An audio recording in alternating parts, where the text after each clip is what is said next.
Hi everyone, I'm here to do part 2 of my April book haul. So first off I have All You Could Ask For by Mike Greenberg.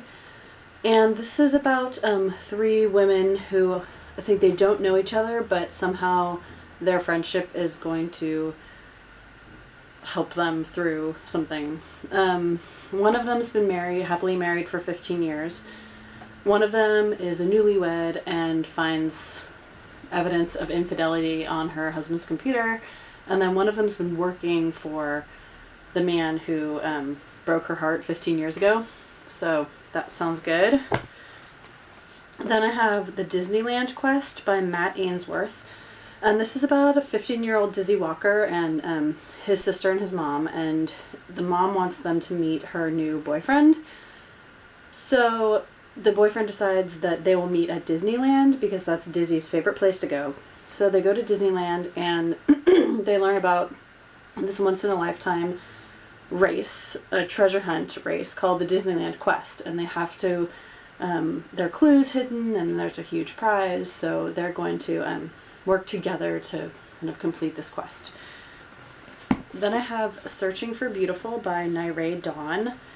And this one is kind of a before and after story. So before, she has all these friends and a boyfriend and she's happy, and then after something, I don't know what it is, she doesn't have anything. No friends, no boyfriend, she's just lost and empty, and she has to learn to lean on somebody else to kind of put her life back together. Then I have The Unwritten Rule by Elizabeth Scott. And this is kind of one of those girl has a crush on a boy, but the boy is her best friend's boyfriend kind of story. So this is going to be a good one too. Next I have Disneylanders by Kate Abbott, and I love anything Disneyland, so this is another one.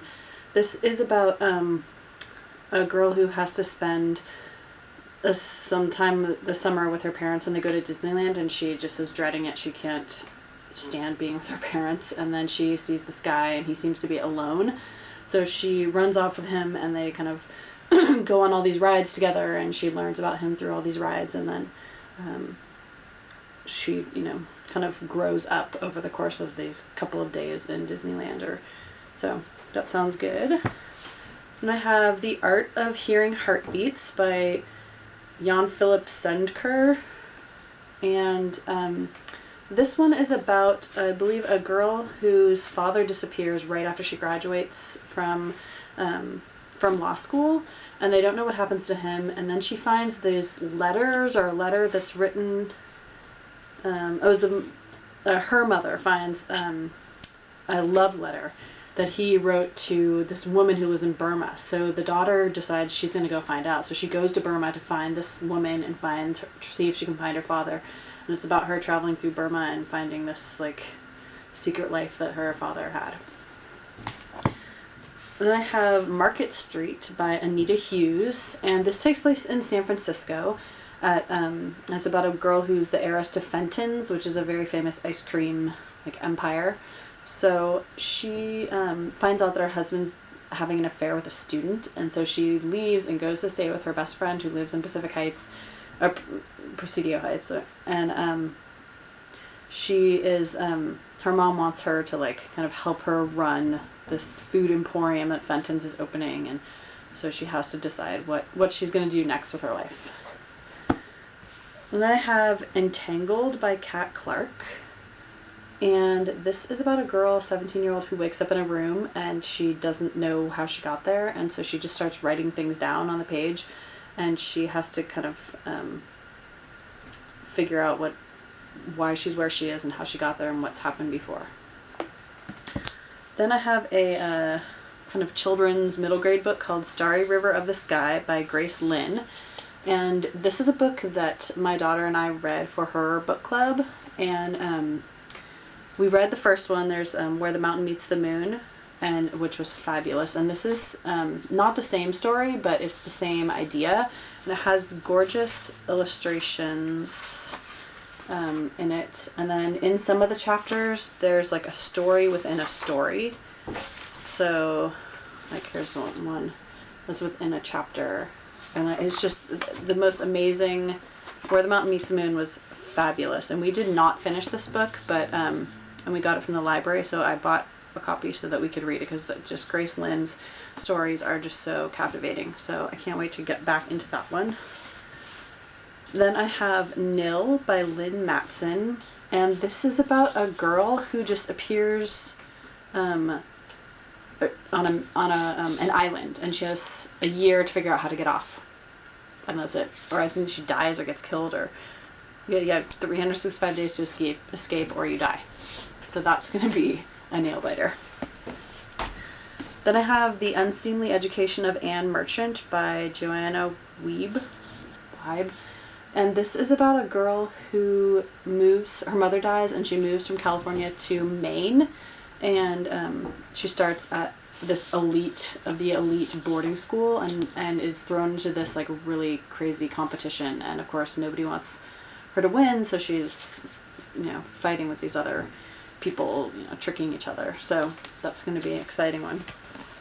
And I have All We Know of Heaven by Jacqueline Michard. And this is kind of based on true events about two best friends who get in an accident, and one of them dies and one of them doesn't. And at the hospital there's some kind of mix-up, and they think the one that died she turns out to be the one that lived. So it's this whole like kind of mixed identity story. So that's going to be really good. I love her books. Then I have The Sunshine When She's Gone by Thea Goodman, and this is about a mother who wakes up and she realizes that her husband and baby girl are gone, and it's kind of the first night she's gotten a good night's sleep, and she's kind of reveling in the fact that she has some alone time, and the husband has found that the cafe they were going to go to was closed, so he ends up taking the daughter on this trip, I think they go to the Bahamas or something for the weekend, the Caribbean. So they go to the Caribbean for the weekend, and the dad has to kind of deal with having this child on his own, which he hasn't really had at all, and the mother's kind of reveling in this alone time that she has. So I think it just takes place over a couple of days. I think they're just gone for the weekend, and it's pretty short, so it should, that's going to be exciting. I know what it's like to have alone time, so.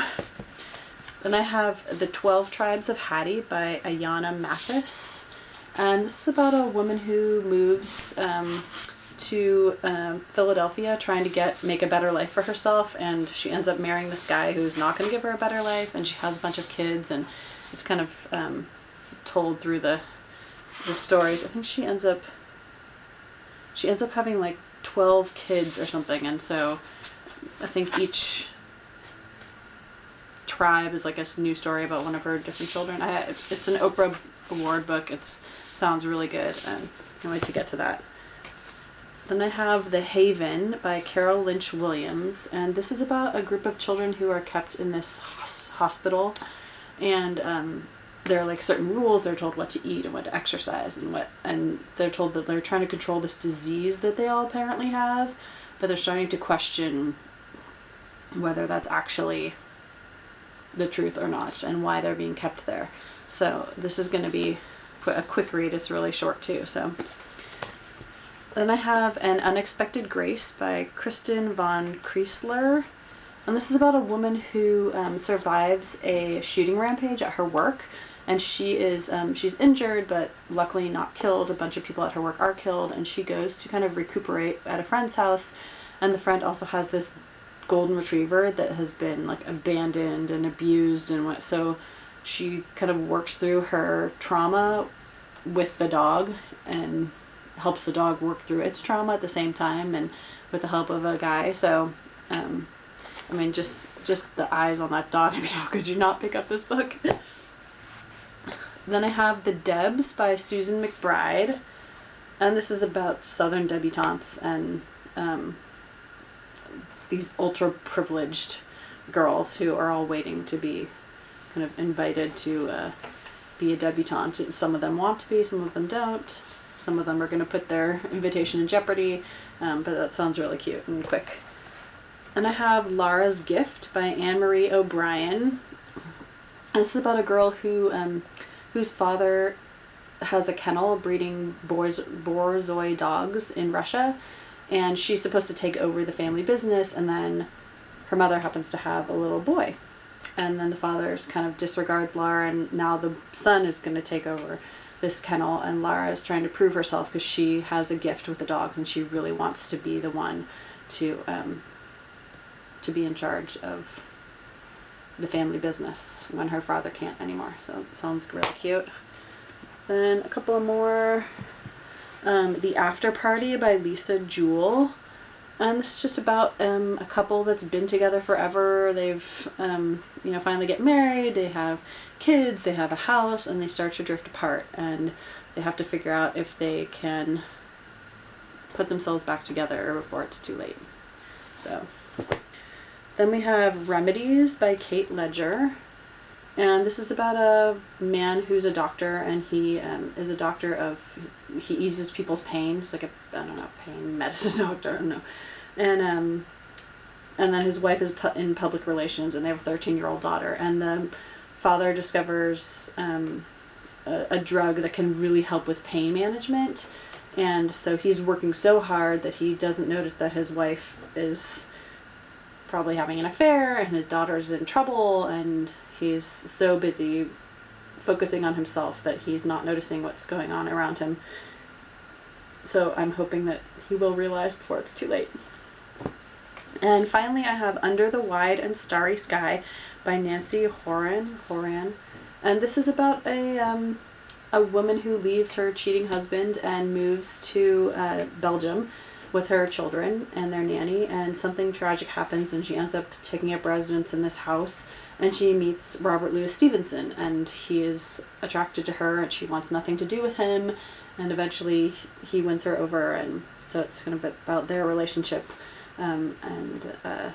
This cover is amazing and gorgeous, and this is a beast of a book, but it's going to be a really, really interesting read about the man who wrote Treasure Island and Dr. Jekyll and Mr. Hyde, and that's going to be really, really fabulous, so I can't wait to get to this one.